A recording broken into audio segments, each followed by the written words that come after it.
rumahnya Allah Subhanahu wa Ta'ala. Kalau kita maghrib sampai isya bisa ada di masjid, ada taklim, itu biasa, nggak terasa. Tapi ketika tidak ada taklim, mampu dan bisa, itu luar biasa. Nah sekarang supaya lama tidak terasa dengan cara apa? Nah ini yang mari kita coba pahami dan coba kita yakini. Karena apa? Nabi memberikan informasi dan ini sudah mulai fakta di akhir zaman. Umur umat Islam itu tidak panjang-panjang. Kalau orang dulu wa ja'ala min ba'di quwwatin dha'fan wa shayban di surat 30 surat Ar-Rum, orang dulu itu mohon maaf mulai berubah rambutnya kalau memang sudah tua. Sekarang ini muda-muda sudah mulai berubah rambut itu. Ini tandanya apa? Umur kita dijamin tidak akan hilang. Karena orang dulu termasuk kita, mohon maaf, SMA kita sekolah, saya SMA tahun 86, itu zuhur pulang. Lah sekarang ini SD aja sampai sore, SMP, SMA sampai maghrib, yang kuliah nggak pulang-pulang. Padahal materinya juga nggak berubah, nggak bertambah. Ini kan pelajaran. Orang sekarang itu kan kenapa seumur 50 dan mulai tidak sehat? Karena urusan dunia itu nomor satu. Kalau boleh jujur, kenapa nomor satu? Kadang-kadang sebelum subuh sudah berangkat. Orang dulu sore itu udah pulang. Sekarang itu kalau sore pulang ditumben pulang sore. Ini ngaku aja. Jadi kalau kerja pulang sore itu diherani. Seolah-olah kalau kerja itu sehari semalam. Kadang-kadang nggak pulang-pulang gitu. Lah ini maghrib sampai isya, subuh sampai subuh. Lah Imam An-Nawawi di bab kedua, saya ulangi sebagai suatu upaya mengingatkan dan meyakinkan pendapat beliau. Ini sudah ada terjemahnya, ada dua terjemah. At-Tibyan fi Adabil Hamatil Quran tuh di masjid saya ngaji dari 2007 sampai sekarang. Terjemahannya penghantar penghafal Quran, jadi gak beli-beli Mbak, nggak ngapalin gitu loh. Nah sekarang ada yang terjemah pengantar berinteraksi dengan Al-Quran. Jadi yang kita ajak itu memang jangankan sekarang, zaman sahabat yang tidak menghafal juga banyak. Tapi manakala sahabat itu tidak menghafal, dia masuk pintu membaca. Artinya apa? Tidak mau kalah derajat membaca dengan yang menghafal. Nanti dari mana? Berapa lama kita hatamnya? Itu membaca. Makanya ada jemaah saya yang ngaji ke Al-Barkah di Veteran Dalam itu, ngojek online-nya itu 49.000, pulang pergi 100, dijalani setiap minggu. Usianya baru 75, sehat sekali. Salah satu yang beliau yakini semakin sehat ketika 6 hari sekali khatam. Aktivitasnya berdagang, jualan. Lah ini saya juga sekarang mencoba untuk lebih yakin lagi. Tidak diketemukan orang membaca Al-Quran semakin panjang, semakin lama saja kita ini kalau mulai kurang sehat, sederhana, baca Qurannya kurang. Kapan? Maghrib sampai isya. Ini kalau dibahas Al-Awqatul Mukhtaratu lil Qiraah. Kenapa sampai pemerintah, Kementerian Agama, bahkan Provinsi Jawa Barat bikin program yang itu dananya miliaran. Ada dulu maghrib pengaji zaman gubernur yang lama, sekarang diprogramkan yang namanya sadesa, diprogramkan oleh gubernur sekarang berupaya betul satu desa ada satu penghafal Qurannya. Ketika dilaunchingkan kita khataman Quran 4 jam itu 250 kali khatam bersama 1.500 hafiz dan qari. Itu di Sate. Itu sampai dijadikan catatan murid. Karena baru sekali ini ada aparatur pemerintah bikin acara dalam 4 jam itu khatam Quran 250 kali khatam.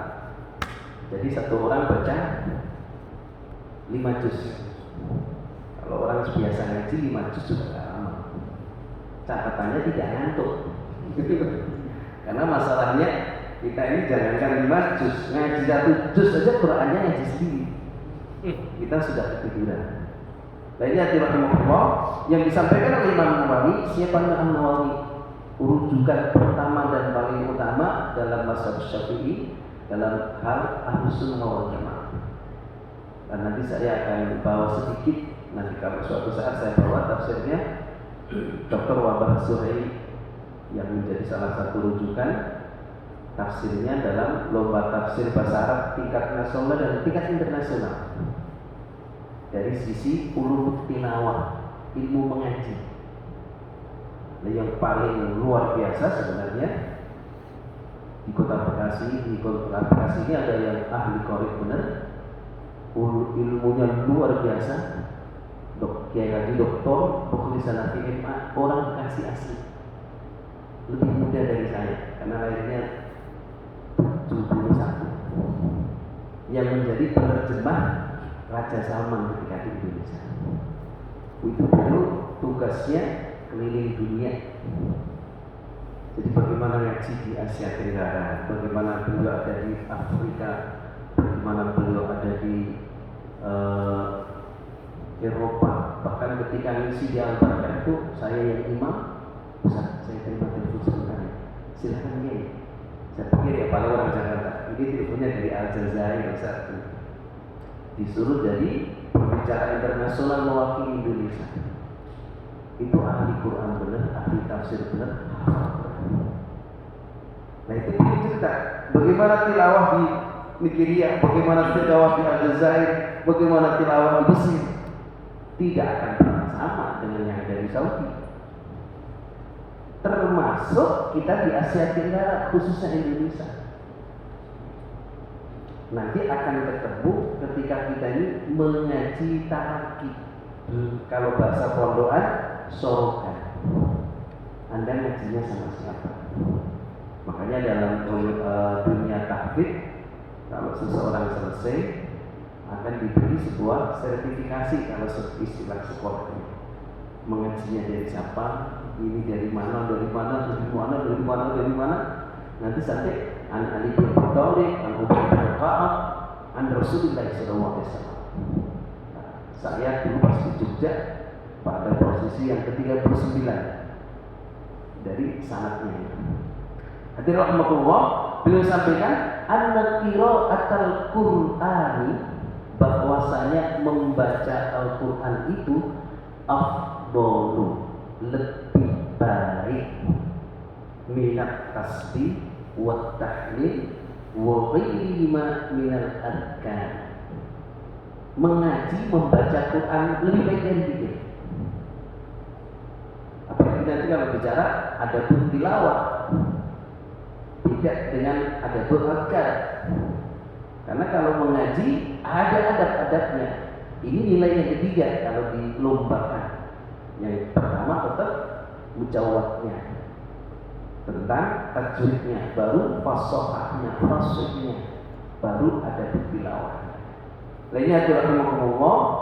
Lah ada yang kita bahas agak dilompat kemarin, kita sampaikan tentang al-ayatu was-suwarul mustahabbatu. Kalau kita ini jarang khatam, kayaknya juga jarang kita ini, kalau boleh jujur. Karena yang disebut orang min ahlil kitabi, min ahlil Qur'ani, ummatun qa'imah itu di surat ketiga, surat Ali Imran, juz keempat, kaca ketiga atau lembar kedua, ayat 113. Kalau Imam An-Nawawi ditulis, min ahlil kitabi ummatun qa'imatun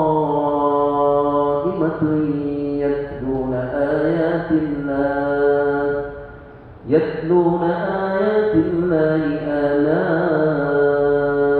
al-laili wa hum yasjudun. Orang akan disebut ahli ngaji minimal catatannya 1 juz dalam sehari itu terlewati. Kayaknya kita banyak yang belum lulus kalau jujur gitu ya. Kenapa? Yang diajarkan itu baca maghrib, rata-rata maghrib belum pulang.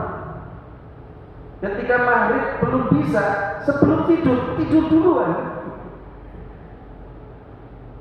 Ketika sebelum tidur belum bisa dilakukan, yang paling utama, yang paling mulia, inna Qur'anal fajri karena masyhuda kubainal fajri, mengaji dengan cara apa? Yatluna ayatillahi ana al-lail wa hum yasjudun, dengan sholat malam.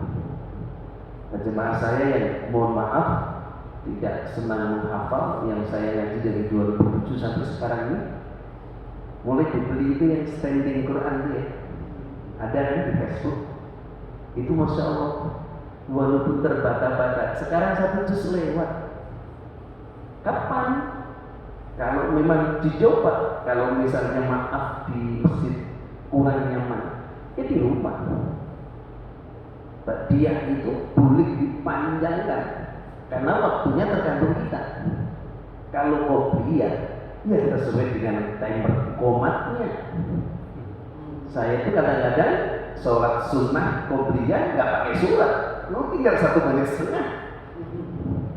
Dan itu saya perhatikan ketika saya ada di pesantren, perasaan takbiratul ihramnya duluan saya, kok rukuknya duluan Pak Yai. Saya semakin mencoba mendekati Pak Yai sholat. Ternyata walaupun amin Allahu Akbar. Karena Pak, waktunya tidak lama. Walaupun ada pemahaman begitu komat batal, saya termasuk lebih baik sempurna. Dipendekkan, ditaktifkan, diringankan dengan cara apa?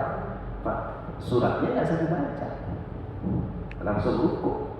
Lah, tapi ketika waktunya ada, kesempatannya lama, karena di ungkapan beliau, al-afdhalul qira'ati ma kana fis sholati. Dan Syekh Abdul Aziz bin Baz, ulama Saudi itu, dalam fatwanya tidak dilarang, artinya boleh kita sholat sunnah, dan itu tidak berdebat, kita memegang atau melihat Quran. Kecuali sholat wajib itu berdebat, dan kalau saya ditanya lebih baik tidak, karena yang paling baik faqra'u ma tayassara minal Quran. Walaupun di Al-Baqarah itu ujian khususnya pribadi saya, menghatamkan Quran dalam surat wajib itu istimewa sekali. Jangankan saya, Ustaz Faisal itu yang mengalahkan 51 negara ketika MTQ di Bahrain 30 juz. Itu dari PSD sampai PKC bisa dapat 5 juz sampai mungkin. Ustaz, bacanya sambil jalan, nanti sampai juz tidak khataman. Itu ketika kemarin kita ngumpul, Ustaz, imamnya Isya, antum imam. Itu dia tidak berani langsung menyendiri untuk murojaah. Karena dalam sholat wajib itu saya lebih tidak mudah daripada sholat sunnah yang baca 1 juz. Jadi makanya dalam fikih sholat wajib faqra'u ma tayassara minal Qur'an.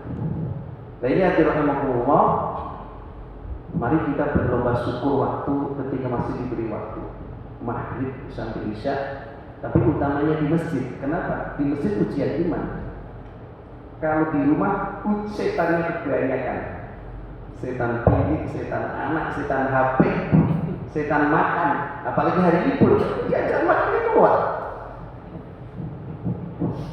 Makanya maghrib ke masjid, isya kok pulang, isya ke masjid itu perjuangan. Makanya mari kita mencoba maghrib. Nah, kalau dalam kitab-kitab klasik di pesantren, contoh sederhana yang kecil, An-Nasail Tiniyah wal Wasaya Al-Maniyah, kitabnya Habib Abdul Wahid Al-Haddad gitu ya.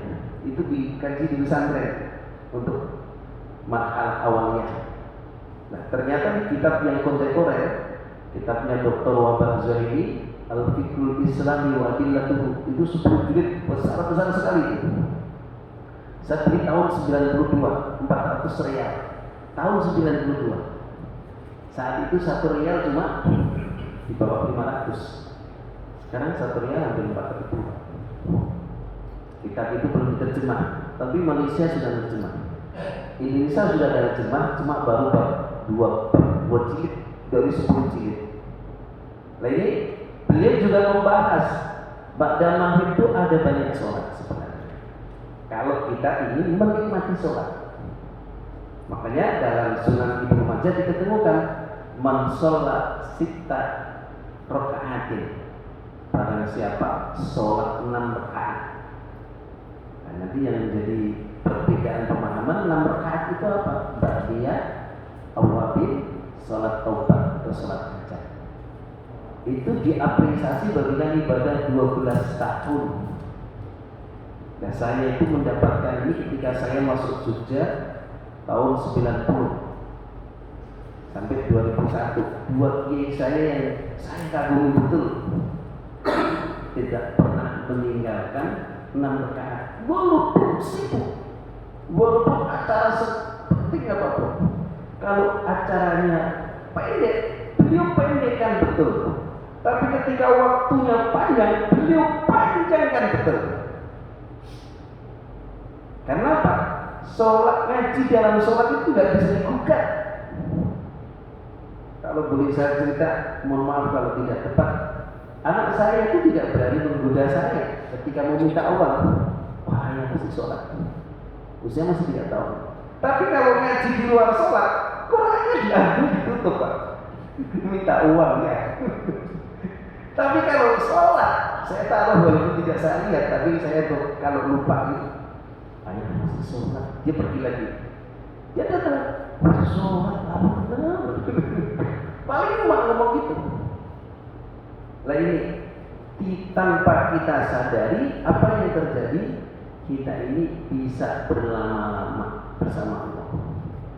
Inilah yang Rasulullah contohkan di qiyamul lailnya.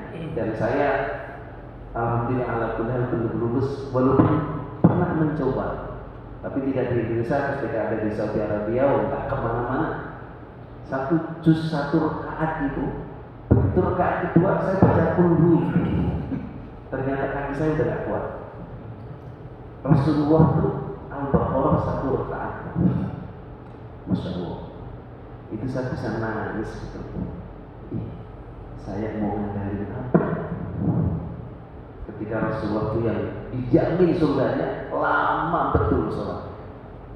Lah ini saya kemarin kalau di Al-Barkah sekarang yang senang baca Yasin, sekarang saya demo, saya protes, saya syukuri baca surat-surat tertentu, jangan 1 surat. Karena saya pernah ditanya, disuruh menjelaskan di Utama Tower, ketika yang ngisi itu saja saat berapa pahamnya macam-macam, akhirnya kan jadi ribet. Orang kalau mengaji di dalam nggak akan ngomong banyak. Nanti yang terjadi lana amanuna walakum amanukum.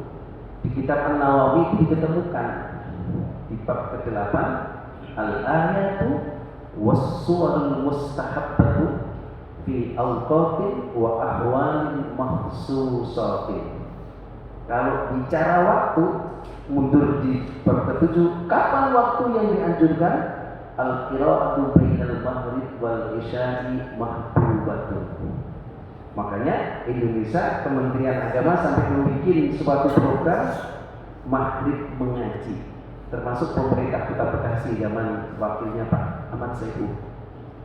Sampai sekarang masih jalan tuh aparatur pemerintah, karena yang jadi adminnya teman saya jurnalis Azhar Wibowo. Tapi saya sindir, Pak Haji, salah satu guru saya ngaji Qiraat Sab'ah, almarhumullah Kiai Aminuddin Mas'ud. Saya ngaji Qiraat Sab'ah sama beliau, qiraah jamaah. Jadi imam ini bagaimana, imam ini bagaimana, murid ini bagaimana, murid ini mungkin gitu Pak. Lah, beliau memberikan nasihat wadiwan juz dengan 30 kelompok itu. Anda mesti paham teman-teman 29 itu benar belum ngaji. Kalau belum benar, Anda ikut nanggung dosanya. Nah, makanya itu tidak semudah. Walaupun itu ada tarhib ajakan, tapi beliau karena dia orang pesantren, dia Al-Muayyad, Al-Mufrah Ki Umar Abdul Manan di Al-Muayyad Surakarta, seangkatan kakak saya seperti itu. Ustaz, sudah saya tahu kok, ini ngajinya tipe A, ini ngaji tipe B, ini ngajinya tipe C.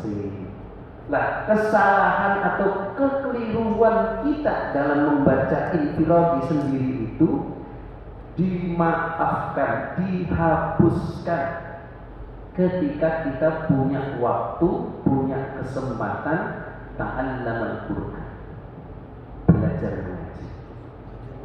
Dan belajar mengaji itulah yang pertama kali ditulis oleh Imam An-Nawawi di 2 kitab Sahih, kitab Bukhari dan Muslim. Diungkapkan mayoritas orang Indonesia belum yakin. Kenapa? Khairukum, sebaik-baik kalian, man ta'allamal Qur'an, yang mau belajar ngaji. Kadang-kadang kita ini sudah benar atau belum? Belum ada jawabannya. Paling jawabannya kita bisa ngaji. Apalagi kalau ditatbikkan, betul-betul diterapkan tilawahnya Imam Asim bagaimana? Membaca Majais Munfasil kalau pakai rujukannya Imam Asim, tapi yang muridnya Imam Hafiz, Anda baca 2 rakaat dikurangi sepertiga. Tidak salah itu. Apalagi salah. Makanya dimaafkannya kita keliru membaca ketika kita ada waktu belajarnya. Makanya minimal sekali dalam sepekan mari kita bikin taklimul Quran, baik dengan thariqah jama'i mengaji bersama atau thariqah talaki mengaji satu persatu. Paling tidak sebulan sekali. Sebulan sekali enggak kita jalan ke Banten kita. Dari mana? Kalau Anda di Madinah, semoga keluarga besar Jamaah Masjid Al-Madinah diberi kesempatan pergi ke Mekah dengan mudah. Walaupun saya deg-degan ini Pak. Kenapa? Kalau aturannya belum boleh, belum dirubah, terus saya sudah bisa umroh. Karena kan maksimal 50 tahun. Ini belum ada revisi. Waduh. Di Madinah itu halaqah yang paling banyak ba'da asar dan sekarang ba'da duhur, ba'da subuh adalah halaqah taklim Al-Quran. Paling banyak.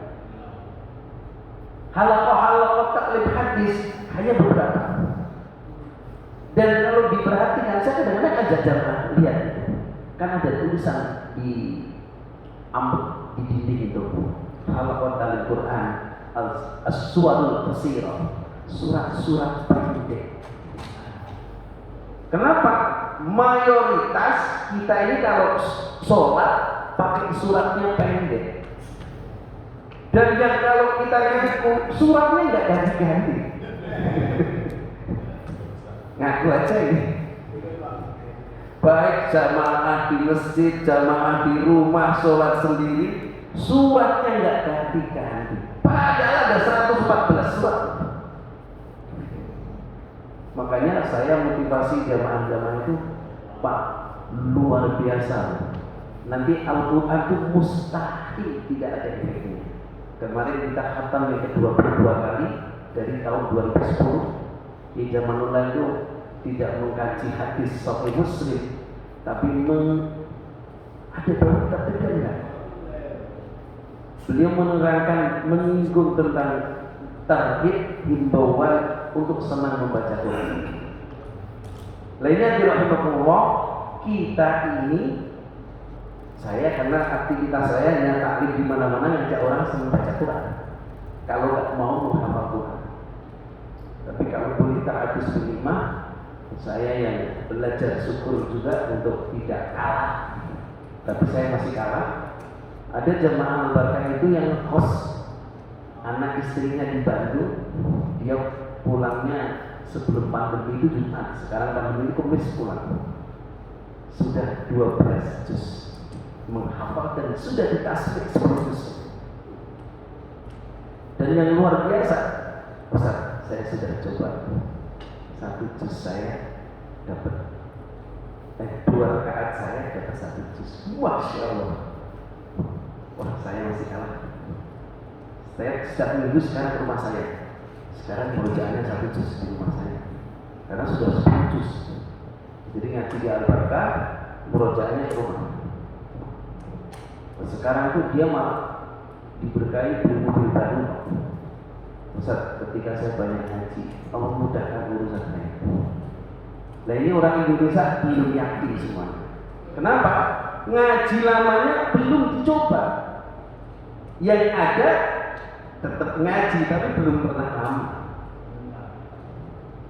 Lah ini ukurannya dicoba maghrib sampai isya duduk, tapi biasanya ngantuk. Tapi kalau pakai sholat, insya Allah tidak. Makanya saya ngaji 1 juz sebelum tidur, itu perjuangannya ngantuk. Tapi ketika ngaji di dalam sholat 1 juz lewat. Karena menghilangkan ngantuk itu malaikat bukan seperti sujud. Saya sampaikan itu. Hendaknya ada banyak gerakan, artinya banyak rakaatnya. Karena sholat itu menyehatkan. Nah ini ada Allah. Ini kan kurang dipahami apa diyakini di Indonesia. Makanya orang-orang dulu panjang umur, sehat-sehat. Mohon maaf kalau contohnya juga kurang berkenan. Bapak saya meninggal di usia 98. Itu salah satu yang beliau sampaikan ketika ditanya Pak Pepen ketika beliau suka ke Bekasi menginap di masjid itu, panjang umurnya sehat, resepnya apa? Resepnya sholat berjamaah ke masjid. Sederhana kan? Yang tambahannya apa? Jalan kaki. Bila kita itu rata-rata naik motor. Naik motor telat lagi.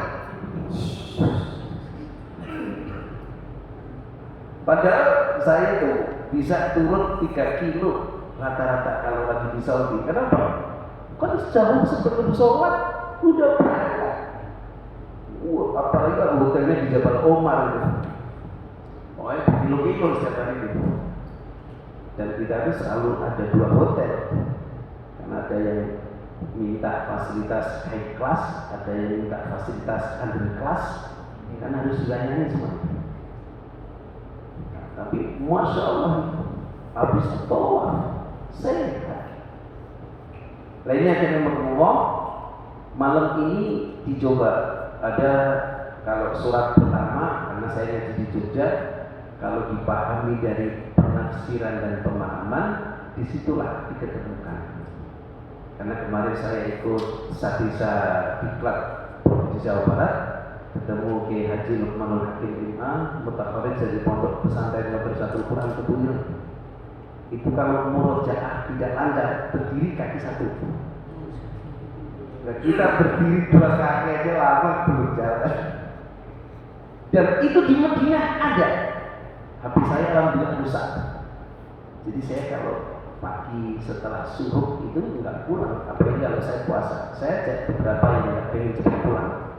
Karena sarapan nanti 9:30. Lihat tuh, taklimnya anak-anak. Orang Arab bukan syekhnya kaya-kaya. Jadi yang pintar dikasih hadiah. Yang tidak pintar berdiri ada. Itu di foto nggak mau.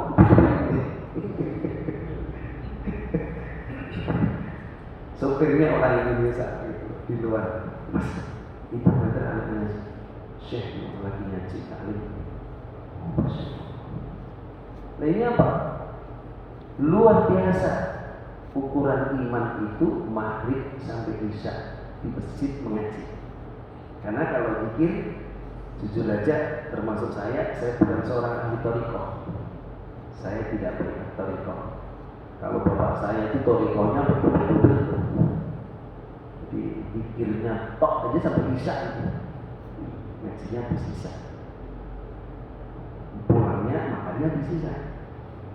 Pagi tidak makan, makannya habis zuhur. Karena selalu keluar dari masjid setelah subuh. Nah, orang sekarang libur aja jangan nunggu suruh, apalagi masuk. Iya kan? Ini kan kebalik-balik. Mustahil syukur waktu kita di masjid karena Allah itu disia-siakan. Mustahil. Saya pahami agak berlebihan, tapi karena itu saya coba jalani dengan lebih baik. Kecuali memang emergensi harus segera pergi. Tapi kalau sekarang mohon maaf, kita dianjurkan tidak berangkat ke kantor, tidak setiap hari. Berarti kan diberi kesempatan untuk ujian. Bisa nggak di masjid? Nah di masjid Al-Ittihad itu jujur saja, mestinya tidak paham dengan saya. Tapi saya ngaji dari 2007 sampai sekarang. Sudah ada yang 10 juz. Ada juga yang al-ma'qul aja nggak apa-apa. Ada yang bacanya terbata-bata, tapi sekarang luar biasa. Sudah beli standing, Ustaz, saya coba jalani betul. Sekarang saya punya Quran satu lagi. Quran saya satu ini hanya saya pakai untuk sholat. Bisa berapa? Nanti dalam Al-Quran di surat ke-17 di penghujung, mungkin kalau nggak salah 107 itu ya, yabkuna wa yaziduhum khusyu'an. Walaupun tidak paham, tidak ngerti, tapi air mata itu bisa keluar. Itu Allah berkehendak. Nanti di surat ke-19 lagi, yatus'alul ayatul rahmani kharru sujjadan wa bukiya. Itu disuruh sujud tilawah. Nah, kalau kita belum, bukan tidak belum, berarti kita ngajinya kurang. Dan salah satu makan habis sholat belum kita lakukan. Jadi di Masjid Al-Ittihad itu sekarang kalau pada isya bagian itu panjang-panjangnya sholat. Saya pulang loh ya, nggak ada perlu salaman. Jadi sholatnya sekali silakan panjang-panjang. Karena yang habis setoran coba pakai dalam sholat.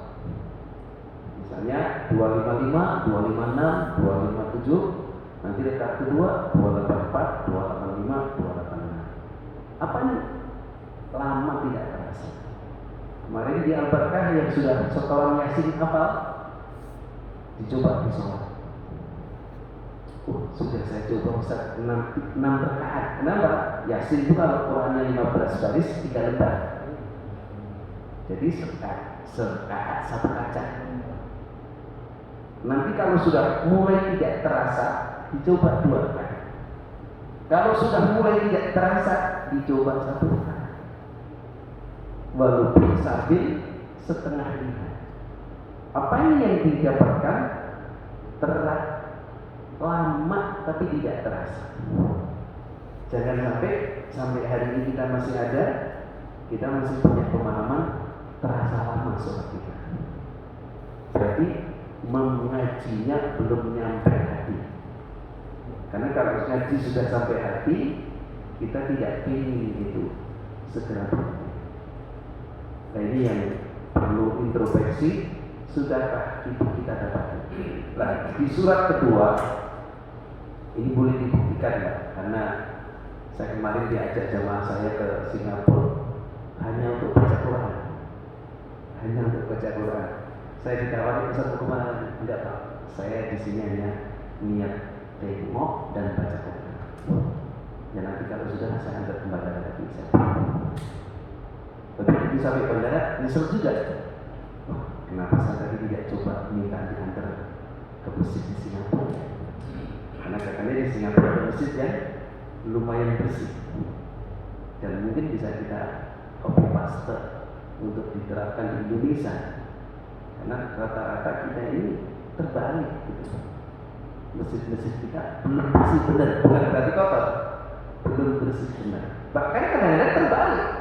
Kalau lihat masjid kurang bersih, kita bukan membersihkan, ngomongin yang nggak mau bersih. Jadi orang kok nggak mau bersih. Padahal itu amal soleh terbaik. Kan ada kisah aulia seorang wali, salah satu amaliyahnya bersihin tempat wudhu dan kamar mandi. Nggak dikenal orang ngomong ini orang nggak dikenal. Berhubungan bersihin kamar mandi, tempat wudhu, ternyata gurunya datang nangis. Lu kok malah gurunya yang bersihin masjidnya? Nah, apa udah itu dipukul kena pukulan telak dan murid-muridnya. Padahal sebenarnya kalau misalnya ada marbot atau buka yang bersihkan, bisa jadi lagi sakit, bisa jadi lagi repot. Kalau kita datang duluan, berarti itu amal soleh untuk kita. Itulah kalau dalam usul fikih ada istilah mafhum mukhalafah, pemahaman dibalik. Supaya apa? Kita ini mudah berlapang dada, belajar untuk lebih sabar, belajar untuk lebih yakin. Wa tu'minu bi qadarihi khairihi wa syarrihi. Itu yang saya nggak lulus itu. Kalau ketemu yang tidak pas itu kok kadang-kadang hati masih belum terima. Padahal ini nggak kebetulan, pasti sudah ada catatan. Makanya rukun iman yang keenam itu dipahami dan diyakininya dengan renungan dan introspeksi. Kalau dari pertama, kedua, ketiga, keempat, kelima diterangin dalam Al-Quran dan hadis. Yang keenam, wa tu'minu bi qadarihi syarrihi khairihi wa syarrihi. Yakin, bukan percaya lagi. Yakin takdirnya Allah yang baik dan yang buruk. Minallahi ta'ala. Karena Allah berkehendak. Ma asaba min musibatin illa bi'idznillah. Wa may yu'min billahi yahdi qalbah. Wallahu bi kulli syai'in alim. Kalau saya ngaji di anak-anak panti, ini yang bisa menyebut surat apa, juz berapa, tempatnya di mana, ayat berapa, saya kasih uang 100.000. Nggak ada yang bisa. Mungkin di Al-Madinah juga sama gitu. Ini surat apa, ayat berapa, tempatnya di mana, lembar keberapa. Saya masih, mohon maaf, masih agak berani berlomba sama Ustaz Adi Hidayat.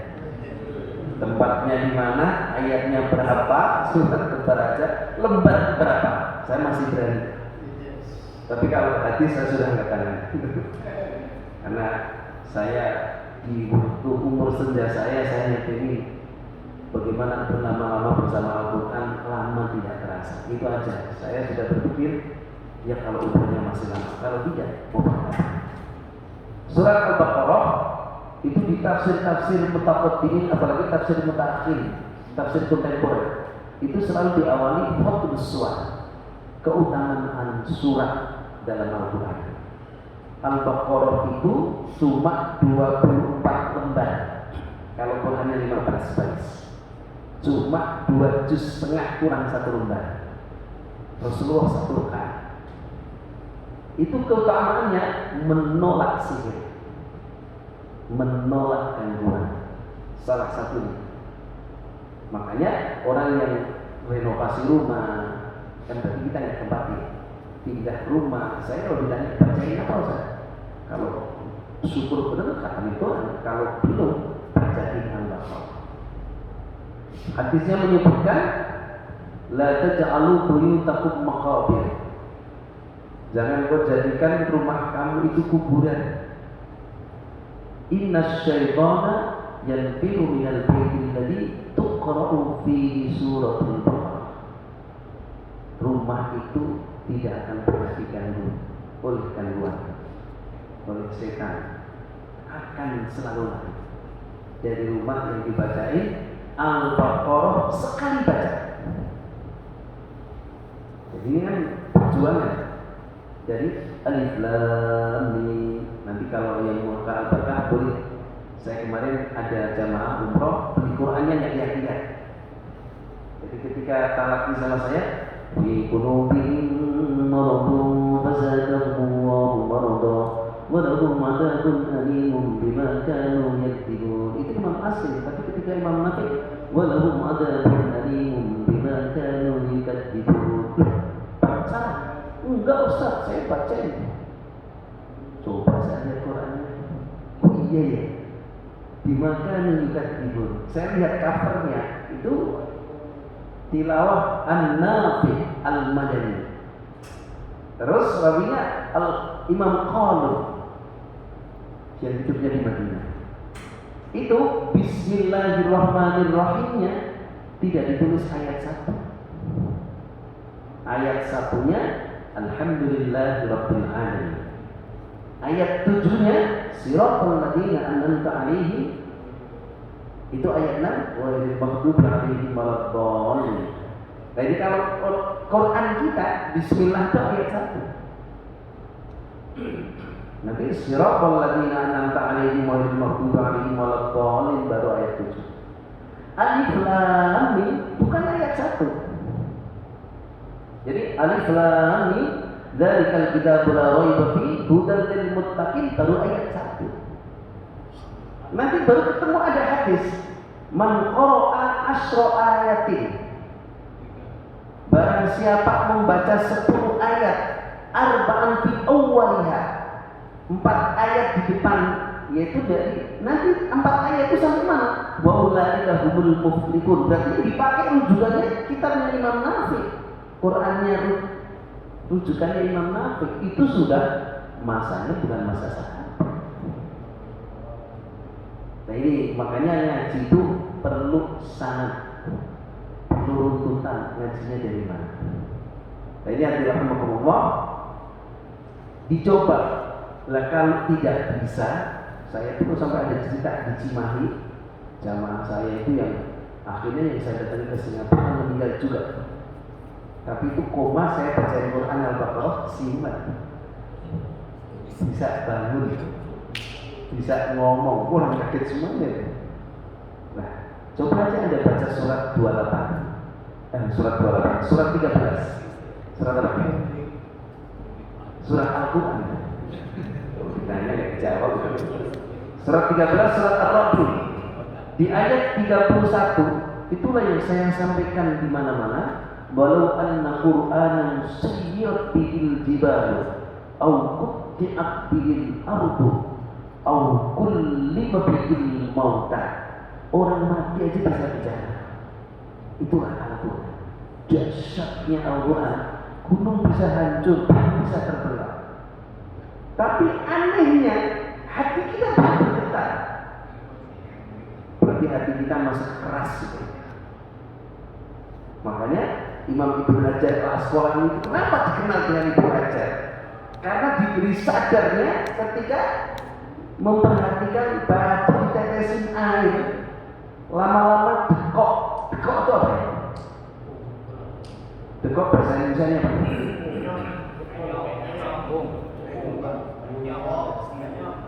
Nah itu kan.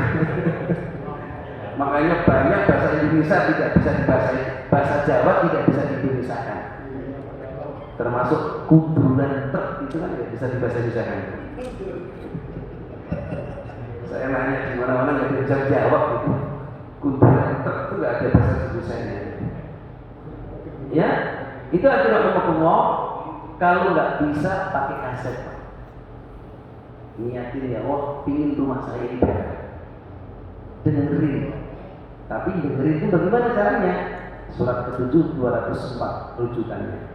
Wa idza quri'al Qur'anu fastami'u lahu wa ansitu la'allakum turhamun. Syaratnya kalau kita nggak pakai lisan kita, diam dan mendengarkan. Walaupun nanti ketiduran. Tapi jangan dibalik. Biar cepat tidur dengerin baca Quran. Nah, jadi niatnya beda. Jadi kalau ketiduran itu anugerah. Dan biasanya di mana-mana orang kalau ada tasmid itu belum dengan hatinya cepat sekali tidurnya. Makanya salah satu menenangkan hati, memperbanyak mengaji. Lainnya itu rahmatullah. Yang kedua, iqra'u surat al-Baqarah fa inna ahlaha barakatan wa tarakaha husratan wa la yastati'uha al-barakatu ay as-sufratu sihir. Rawahu Muslim. Itu dikutip oleh Syekh Ali As-Sabuni dalam Sofa Tafsir, dikutip oleh Dr. Wahab Zaidi, tafsir-tafsir kontemporer yang biasanya sebelum masuk pembahasan selalu mengungkapkan keutamaan surat-surat dalam Al-Quran. Nah ini kenapa disampaikan?